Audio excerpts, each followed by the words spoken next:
Most people think living this lifestyle of freedom takes a lot. A lot of money, a lot of excursions, a lot of time hanging out with other people and doing things on cruise ships. And I understand why people think that because I used to think the same thing. But what if I told you living full time on cruise ships didn't come from doing more? It actually came from doing less but better. There's a principle that I learned years ago, long before I ever stepped foot on any cruise ships. Once I really understood it, it changed how I dealt with money, how I dealt with personal possessions, and how I dealt with my relationships. It actually changed my whole life. That principle is called the 80-20 rule.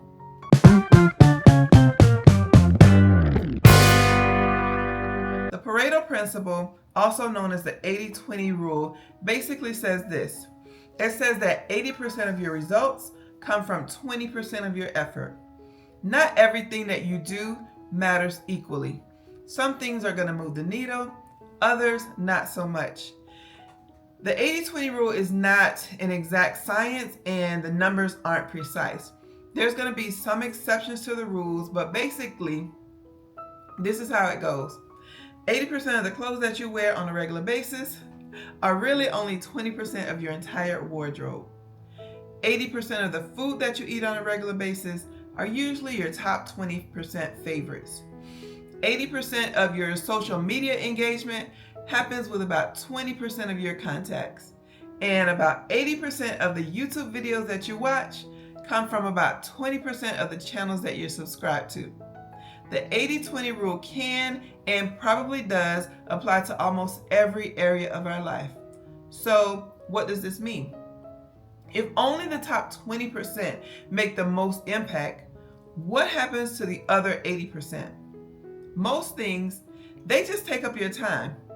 And the problem is, most people spend their lives focused on the wrong 80%. I used to be busy all the time, working, managing responsibilities, handling different things, doing what I thought I was supposed to do. But when I learned this rule and I really stepped back and looked at how it applies to my life, I realized some things that were really interesting. I realized that a small part of my life was responsible for most of my stress. Certain people, certain obligations, certain environments, places that I would go and things I would be doing. And I was giving those things most of my time. I started getting overwhelmed because I was misallocating my energy on the things that mattered the least. So I was learning that I was putting my energy into things that weren't really giving anything back to me. So I started making changes. Not big, dramatic changes at first, but eventually they became bigger. What I started was with intentional changes. I started asking, what actually matters here? What's actually moving my life forward? And then I started letting go of all the other things. For me, I applied the 80-20 rule to just about every area in my life, just about everything. My time, my money, my relationships. If something was taking a lot from me but giving very little back, I had to question why it was even still in my life. And if something was small and had a big impact, I actually leaned into that. That's where the shift really started happening for me. I read the book, The Richest Man in Babylon, and after I read that, I did an assessment and I found where I was spending money on things that really didn't matter. Jewelry I barely wear because I'm not really big on jewelry. Makeup that I really didn't feel comfortable in, but I knew that it made an impression on other people. I was also doing things that weren't really important to me, like accepting invitations to events that I really wasn't interested in, like going to karaoke, comedy clubs, listening to music that was totally out of my element, reading fictional books because everyone at work was into them. Later, I regretted doing those because I felt like they were time wasters.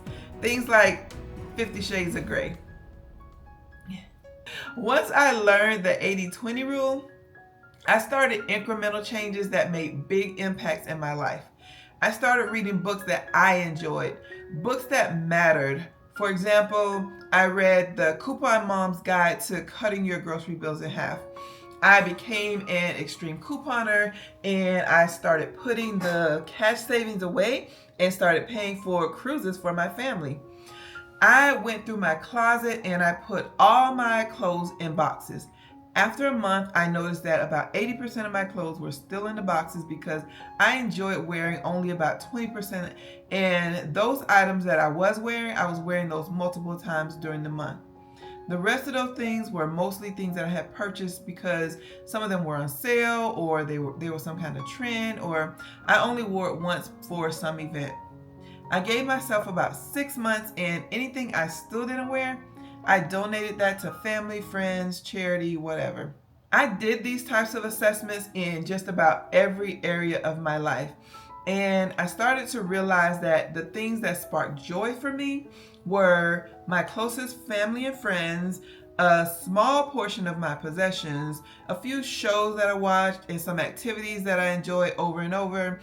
And it was the 20% of things in my life that made the biggest impact overall.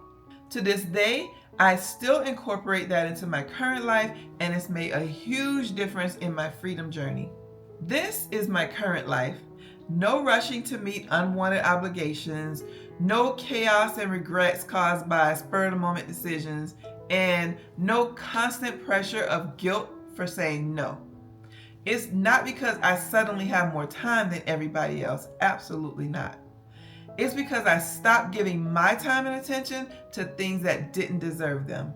This right here, what you see on the screen, it's actually not about the ship. It's about what the ship represents to me. Freedom of time, freedom of choice, freedom of energy. And none of that came from doing everything. It came from focusing on the right things. Friend, you already know, most people don't need more money. They don't need more hours in the day. They need to stop giving 80% of their life to the wrong 20% because that's what keeps you stuck. I didn't change everything overnight, of course not. But I did change, and that's what's made a big difference. It's changed everything for me. Friend, I'll leave you with this. Take an honest look at your life. What's the 80% that's draining you? And the 20% that brings you joy? Focus on that. This has been Linnell with more proof that life doesn't have to look the way they said it should.